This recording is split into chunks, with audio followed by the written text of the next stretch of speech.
sheets from yesterday.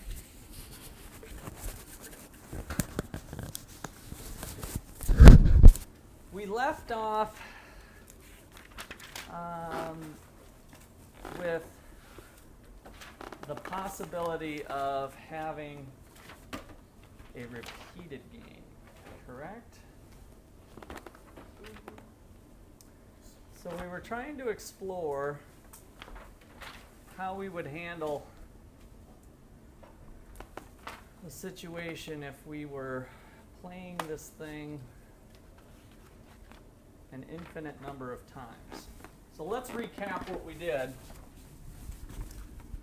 on my black marker. I only had one good one left. Oh, here it is.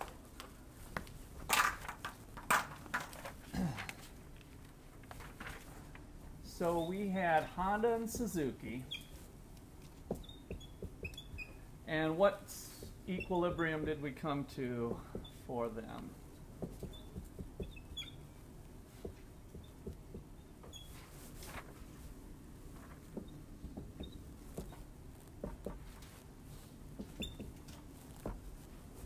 What did we come up with?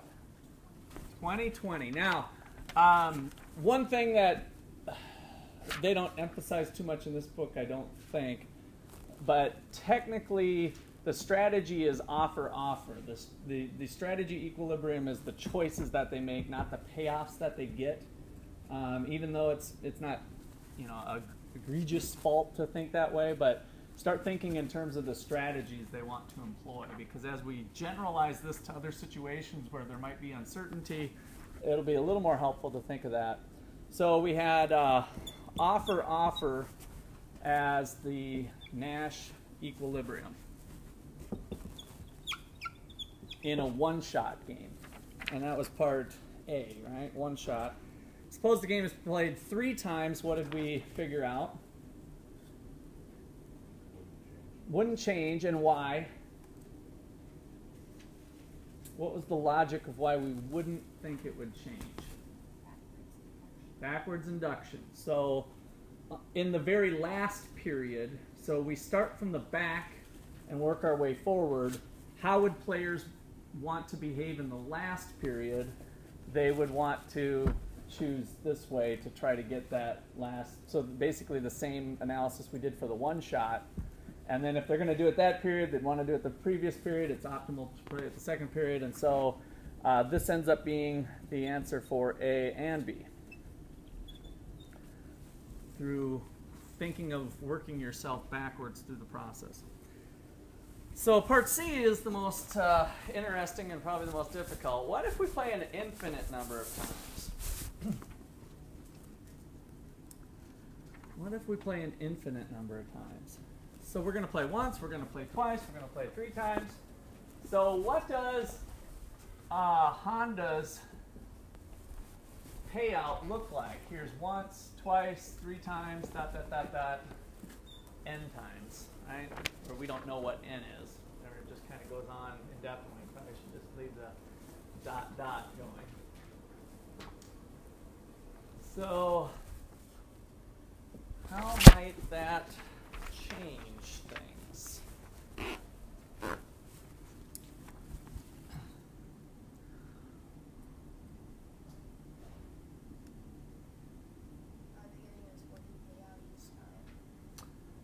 Depending on which way they go, yes. So each time, yeah, the payoff, good question. The payoff matrix stays the same each period.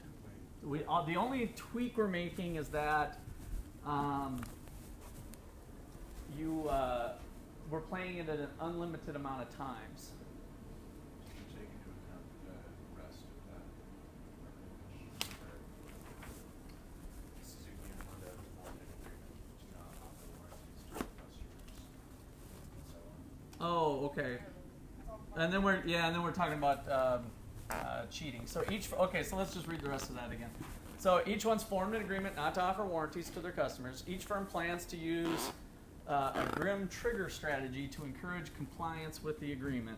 At what level of D, which we'll get into in a sec, would Honda? So I kind of wanted to motivate D before I got deeper into it, but that's okay. So they'd like to get to the cooperative solution. And so what the Grimm trigger strategy is to punish somebody indefinitely if they don't follow suit.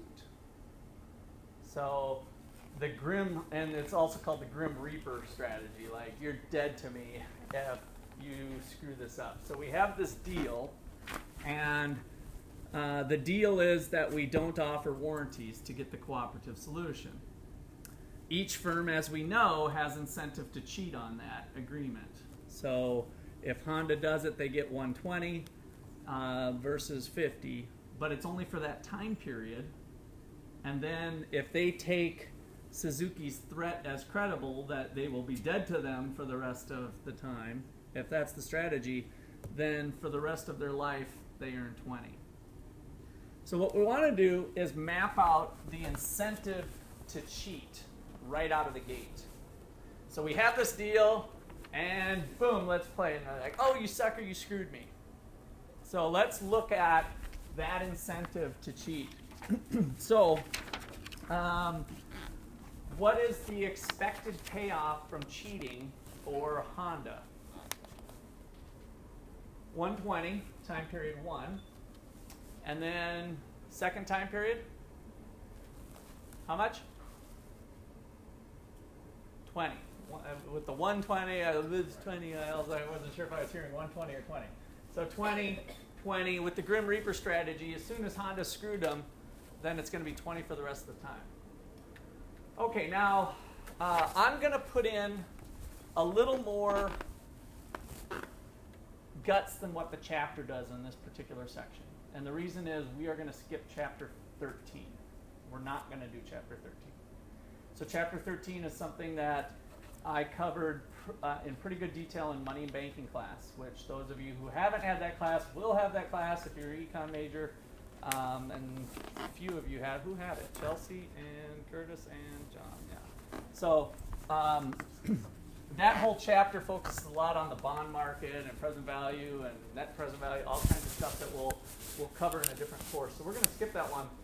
But I do want to, so I'm going to cover this particular element in more detail than what your text does with this use of this D.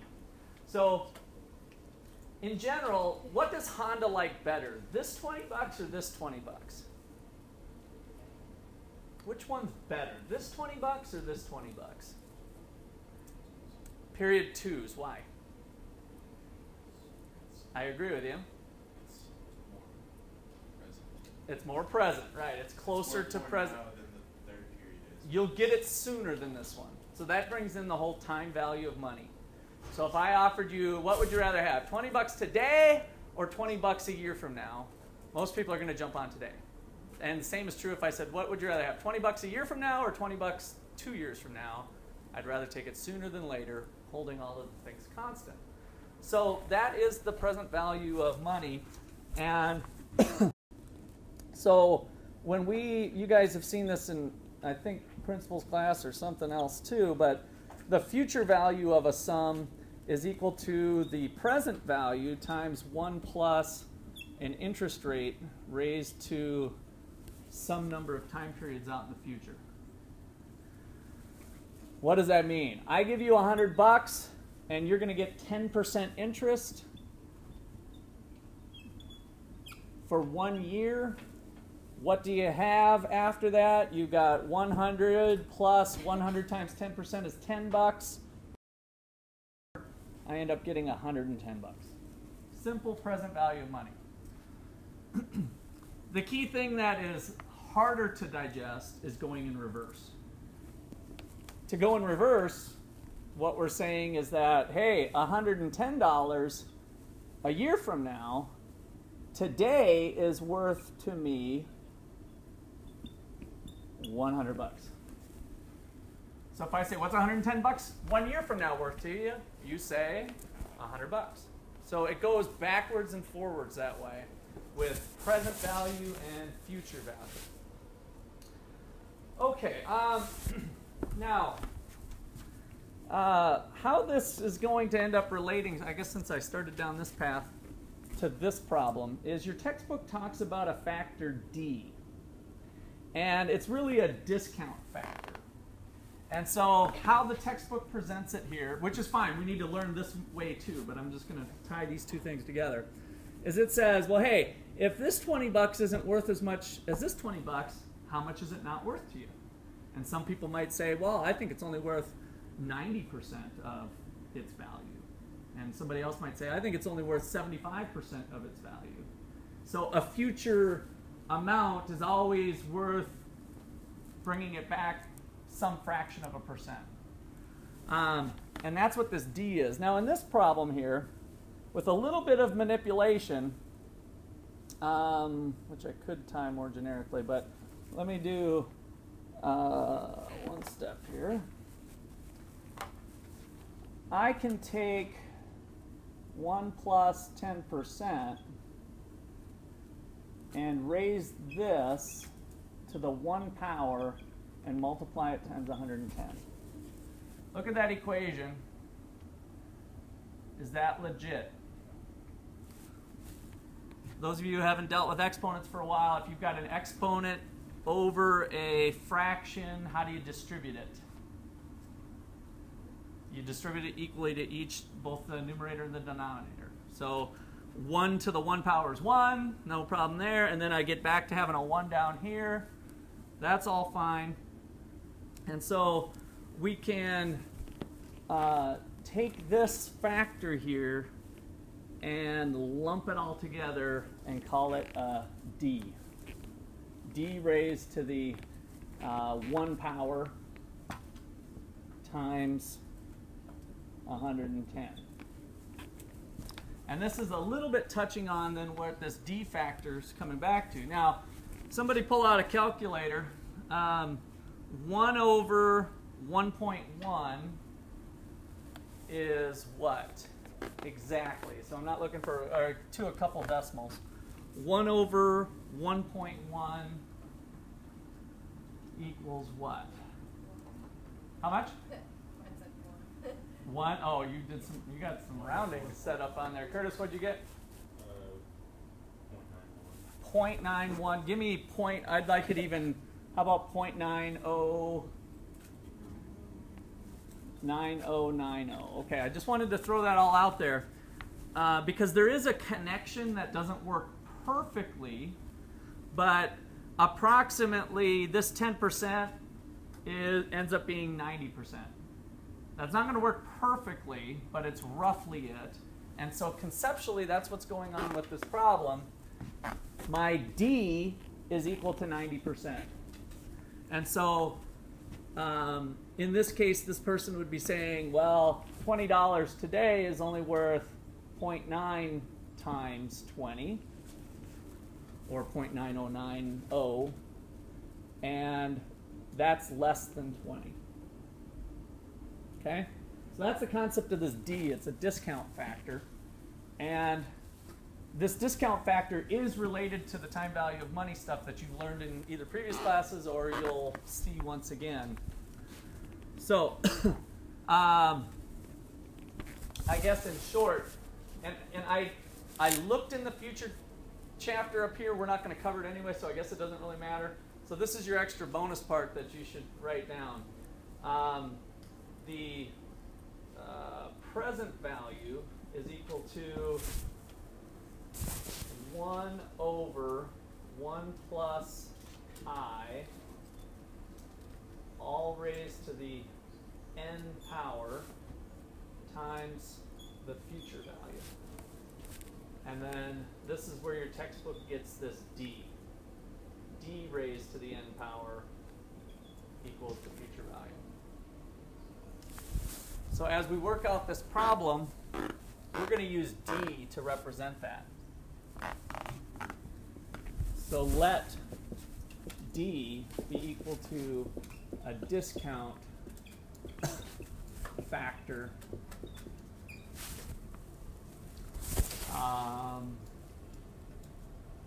a discount factor that reduces future payments to a present value. it'll become hopefully apparent here as we work through this problem.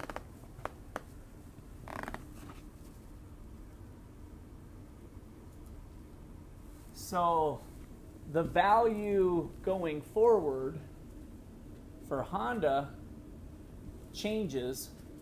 The first time period is still worth 120, but it's D times 20 that is the value of the 20 a year from now. And then 2 years from now, it's only worth D squared times 20 plus D cubed times 20, dot, dot, dot, on forever.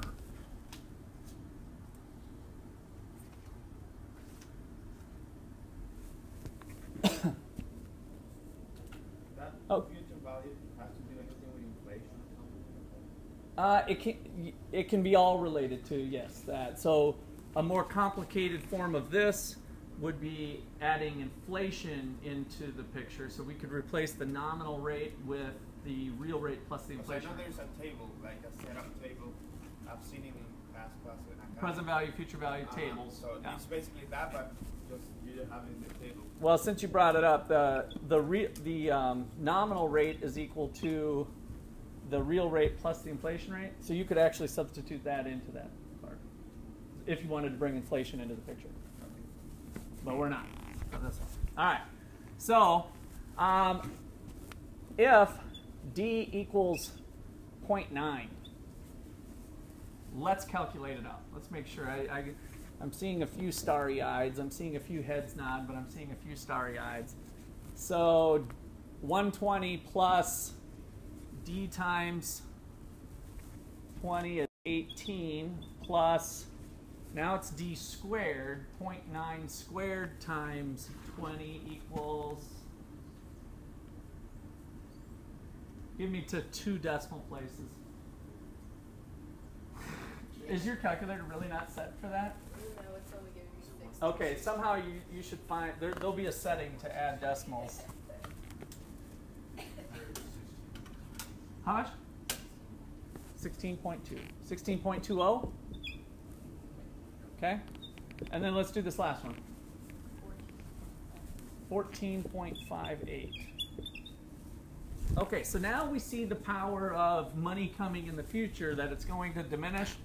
Of course, we continue this on for infinity, and it eventually gets really, really, really, really, really, really close to Zippo. Right? Close enough to call it zip. So that then ends up being the expected payoff. So this is the expected value of cheating for Honda. More generically is our D's. 120 plus D plus this. Okay? I really want to make sure you're with me now, because it's actually going to get more complicated. Everybody seeing that? Okay, good. Now, we need to think about the expected value of not cheating. So for Honda, what is the expected value of not cheating?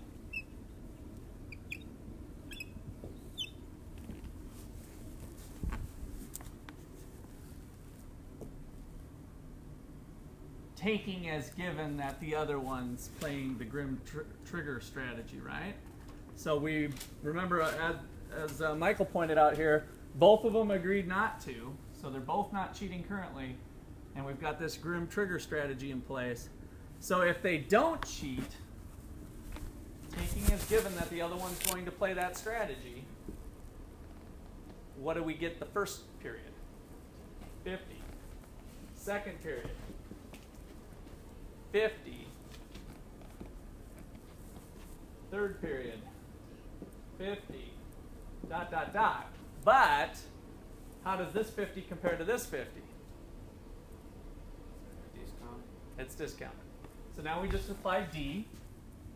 So this is really d times 50 for the second period, d squared times 50 for the third period. I think it might be helpful to motivate this a little bit more. Let's go ahead and get your calculators out and calculate d times 50. Which that? How much? At 0.9, yeah. 45 plus d squared, let's just do one more. 40.5. Okay, you can do a little Excel spreadsheet and figure out, show what all those numbers are. It'll drive down to 0 eventually. So the point is that we start to see that there's a real value, even though we're infinitely playing the game, the payoff is not infinity, right? And there is a certain number of time periods where we'll eventually drive down that future payoff to nothing, which allows us then to add up what we do have to get a real hard number today. Okay? Now, which one's better? What do we do? Do we cheat or do we not cheat? How do we determine whether we should cheat or not? I guess the amount is higher. Okay, good. Talk to me. We don't cheat. If the don't cheat's higher than the cheat, then don't cheat. If not, vice versa. Right? So that's going to be our decision criteria. So here's kind of the key point. If the expected value of cheating is greater than the expected value of not cheating, then cheat. We could have wrote it the other way, but if the expected value of cheating is greater than not cheating, then cheat. There's our hypothesis of what we're going to try to figure out. So if we know what our D is, we can sort out what's best. We're going to do it even a step further. And we're going to determine what that pivotal point is. What is that D that flips the switch? Because there's a certain D that'll probably allow us to choose cheating, and there's a certain D that would allow us to choose not cheating. So we're going to solve for the D. So let's plug in now our formulas into this. So we've got 120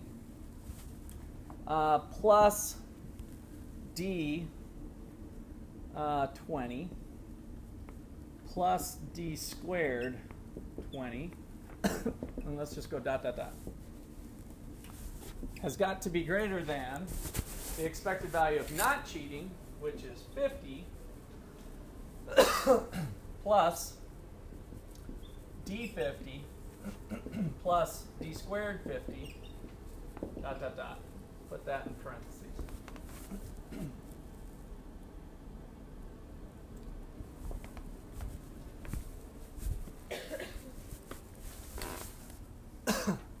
So, what can we do with that equation?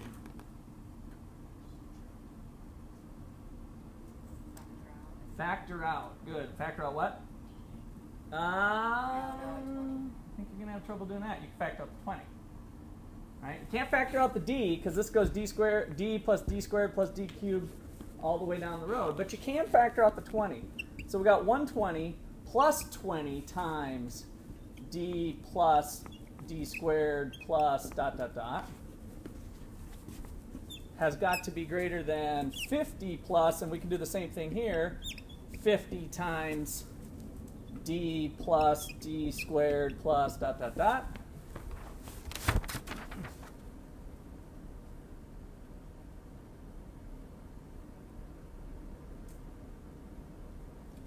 All right, so we're starting to get somewhere.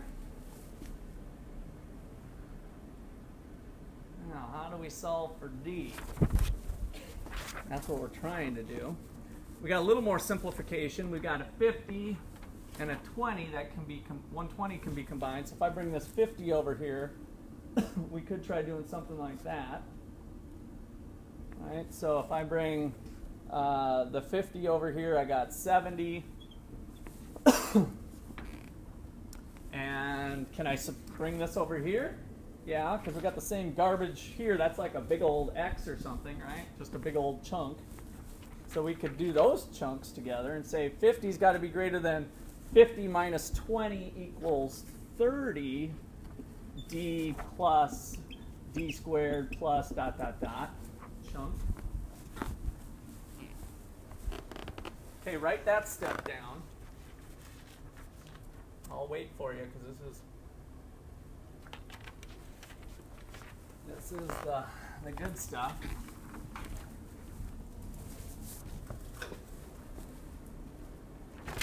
There's a math trick we have to invoke. Does anybody know it? This is, what do you call it? A geometric series, I believe. Remember what that one is?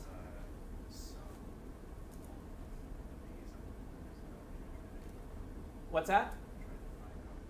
We're solving for D. Let's see, we haven't even gotten to the multiplier yet. Deposit multiplier, money in banking and macro people, which is darn near all of you now, right? Brenson, you were not in. Change in money supply is equal to what times the change in excess reserves? 1 over the required reserve ratio. So the required reserve ratio was like 0.2 or something, right? It was kind of a fraction thing. Well, we got the same thing there. You remember where that came from? Is like I found money in a shoebox, and then I put it in the bank, and then a fraction of that money got loaned out to somebody to go buy a car, and then that money got put in the bank, and then a fraction of that money got loaned out to somebody else, and they went out and bought a TV set. That money got put in the bank, that money got loaned out. So that was that multiplier process. And so this thing here is related to what's going on with this discounting process of things getting multiplied out at an ever smaller fraction when we compare the present value. There's a bit of a connection. And so what this ends up being, this particular representation, is that 70 is greater than 30 times d over 1 minus d. d over 1 minus d. Now you guys solve for d. That one just gets now back to college algebra. Or simple algebra for that matter. But you do have that inequality there, so just maintain that.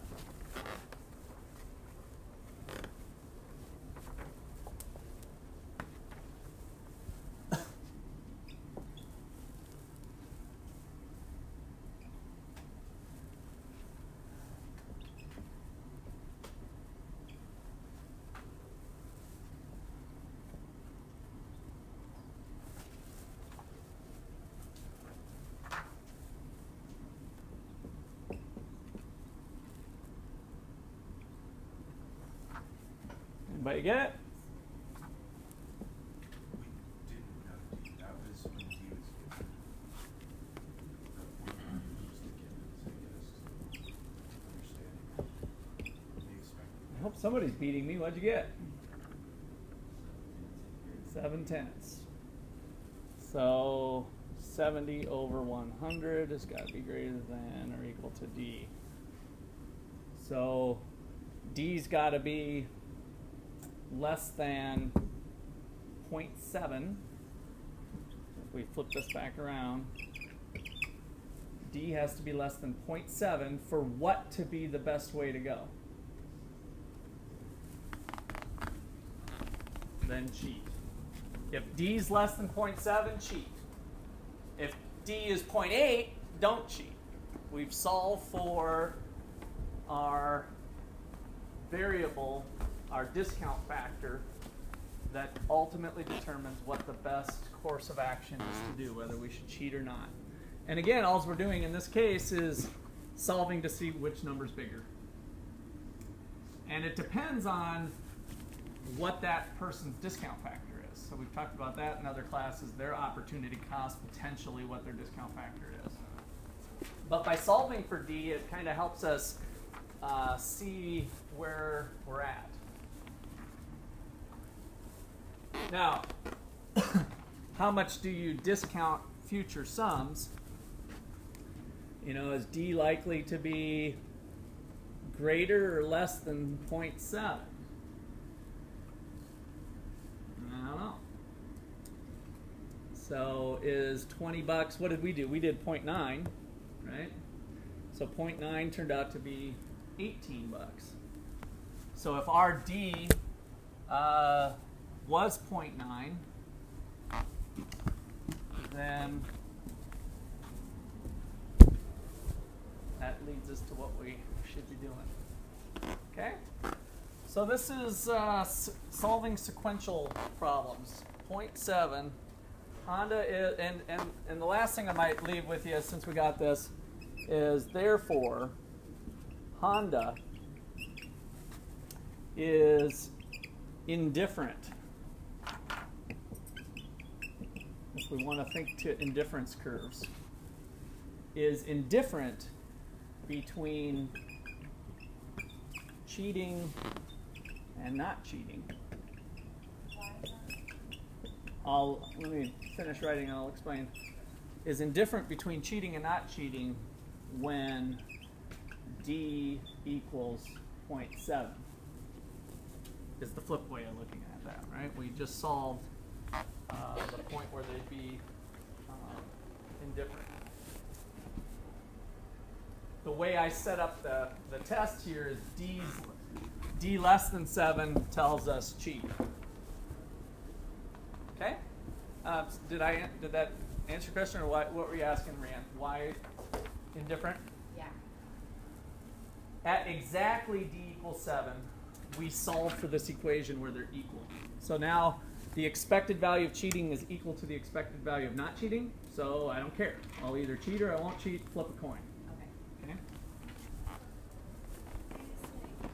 Like I understand that D is less than 0.7, but I'm a little confused at how you know when it's less than 0.7 if that's cheating or not cheating. Just so I know. It's the way I set up the test. So go back to the original statement. If the expected value of cheating, if that number is bigger than not cheating, then I should cheat. So you just how do you know that one's bigger? If all you found is that D is less than 0.7, how do you know? So I'm determining the conditions upon which that holds. And that holds when and only when. So this inequality is going to maintain the way it looks if and only if D ends up being less than 0.7. If D is greater than 0.7, then this won't be true and it's better to not cheat. So you're trying to find the indifference point. I'm trying to find the indifference point. So yeah, I didn't have to maintain the inequality.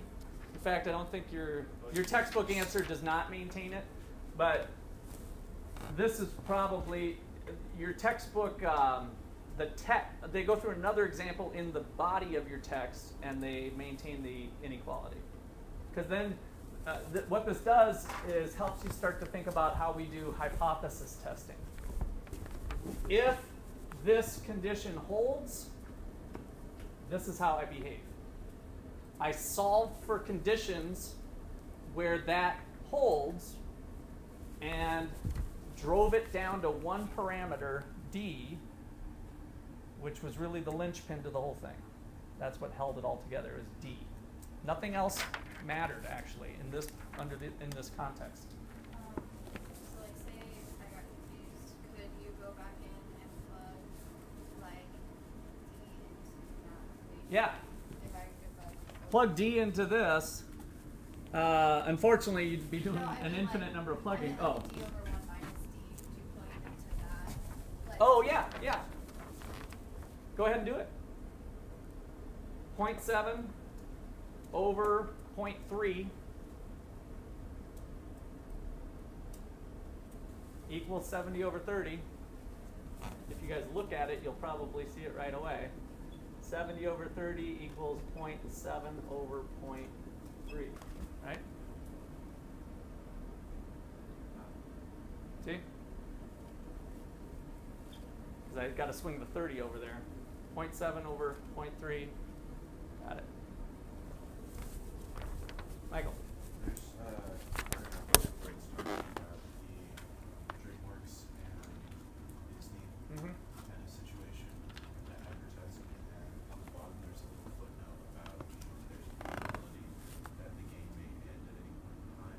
Right. Are we going to get into problems like that, or Maybe down the road, but not in this chapter, not for this particular material.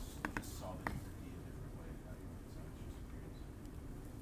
So, given where we got today, I kind of was thinking we were going to get further today, but we're nearing the end. We're not done yet, so don't pack up. But we'll definitely have some asynchronous work online. I'll post some questions that I want you guys to work on for Monday. You guys could get together and work on them. I'm not sure. Just kind of keep your eyes open on your emails. Okay?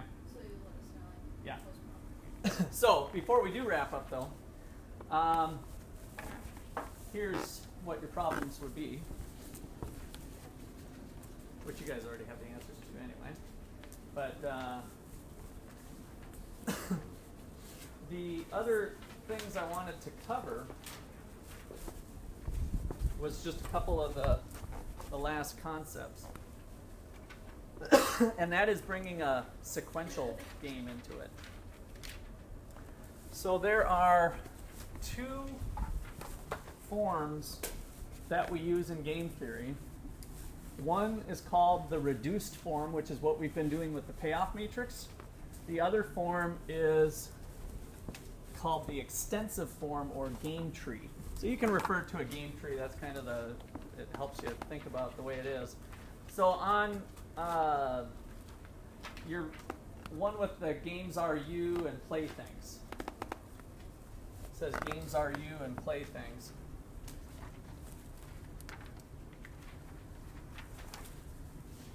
The box that you're looking at is the reduced form. We can also look at it in the extensive form or game tree form. And all we're doing with that is laying it out differently, which is much more helpful for solving sequential games. In fact, you pretty much want to set it up this way for sequential games. And so if each of these are called nodes, so let's call this node A, B, C. And all we're doing is allowing us to look at the data differently. So from this problem, if we put GRU, which it could be anybody, but let's put GRU's node here, and this is PTI's node here. They have two options, advertise or don't advertise. And PTI then has the options of advertise or don't advertise or don't advertise. And then you come to the solutions, which we write in exactly the same way we did in the reduced form. And so if both companies advertise, it's 30-30. If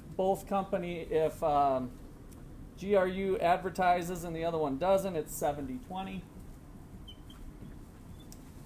If they both don't advertise, it's 50-50. And if it's a don't and an advertise, it's 20-70.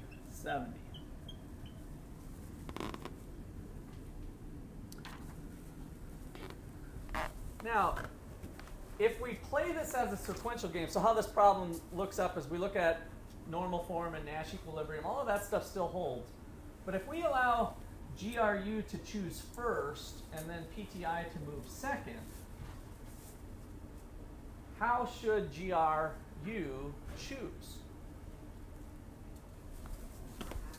What do we want to, what's most important for GRU to think about as they determine whether to advertise or don't? They're the first mover, but being able to see all this information, what should they take into consideration first before they choose A or D, what should they be looking at?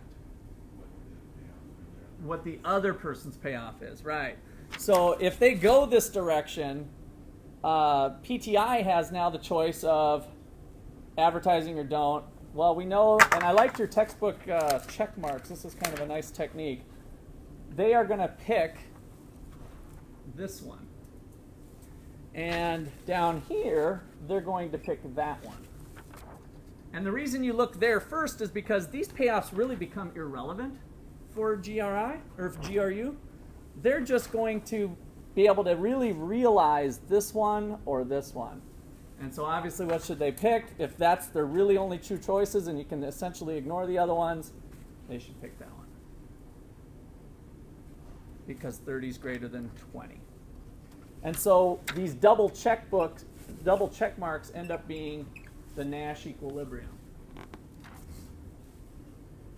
That would be a stable place to go in the sequential game, which ends up being, for this problem, the Nash for a one-shot game as well. All right, so I wanted to get you going, or get you thinking about the extensive form. Your textbook has some good examples on working through problems. We're going to get into side payments. In principles class, we talked about mixed strategy equilibriums, where it was a coin flip, so there was no pure strategies, there was no Nash in terms of the box, and so it turned out to be ideal to flip a coin. That was called a mixed strategy equilibrium. And that's where you can get into probabilities of weighting it, and we're not going to get into that in this book. But go through the sequential games. There's a couple side areas to where we can maybe make some side payments. In this game, this guy would have some incentive to pay him a little bit, wouldn't he? Check that out. He's not going to get this even though he'd like to. So maybe if he could just say, hey, listen, I'll give you $15 if you choose to don't go, I'll choose to advertise. It's a credible threat because this is more than what he'd get here, because he'll be getting 70. 70 minus 15 is 55. And so he would still pick this one over this one, so it's a credible offer, an olive branch, as I heard on NPR with Obama putting out the olive branch in negotiations. We can analyze that that's a credible thing to do, and this guy says, okay, if I can be comfortable through a contract or otherwise, or maybe just trust, I can choose don't, and then I'll get, instead of 20, 35 with that $15 payment. He gets 55, I get 35. That's called a side payment, and so you can start analyzing games that way. All right, have a good